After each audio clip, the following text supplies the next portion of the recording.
Hi అండి, welcome to my channel. మన పురాణాల ప్రకారం విష్ణుమూర్తి ఈ ప్రపంచ సృష్టికర్త. విష్ణుమూర్తి శ్లోకంలో శాంతాకారం భుజగశయనం అని రాసి ఉంటుంది. అంటే శేషనాగుపై విష్ణువు సేద తీరుతూ ఉంటాడు.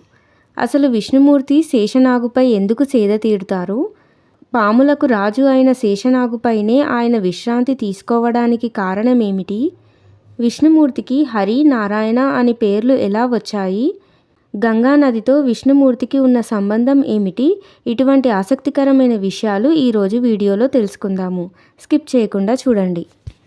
హిందూ పురాణాల ప్రకారం శేషనాగు తనలో నవగ్రహాలను కలిగి ఉంటుంది. విష్ణుమూర్తిని ఆరాధిస్తూ ఉంటుంది.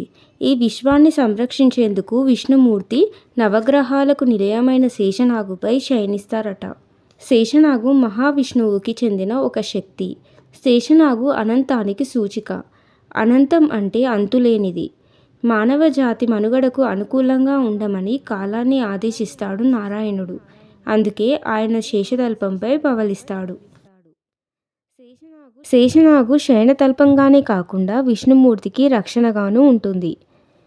చెరసాలలో జన్మించిన శ్రీకృష్ణుణ్ణి వసుదేవుడు గోకులానికి తీసుకువెళ్తున్నప్పుడు ఎదురైన తుఫాను నుండి శేషతల్పమే రక్షించింది. అంతేకాకుండా త్రేతాయుగంలో లక్ష్మణుడిగాను, ద్వాపరయుగంలో బలరాముడిగాను అవతరించాడు. ఇలా శ్రీహరికి తన వంతు సహాయం అందించాడు. శేష అనగా సంతులనం. అంతేకాదు, సర్పం సమయానికి సూచిక. శేషతల్పంపై శ్రీ మహావిష్ణువు శయనిస్తున్నారంటే సమయాన్ని తన ఆధీనంలోకి తెచ్చుకున్నారని అర్థం. ఇప్పుడు విష్ణువుకి హరి, నారాయణ అనే పేర్లు ఎలా వచ్చాయో చూద్దాము. విష్ణువును ప్రపంచ రక్షకుడు అని అంటారు. అందరి దుఃఖం కూడా తొలగించేవాడు, అంటే దుఃఖాన్ని హరించేవాడు. అందుకే విష్ణువుని హరి అని కూడా అంటారు. నారాయణునికి అర్థం చూద్దాం ఇప్పుడు. నర అంటే నీరు అని అర్థం.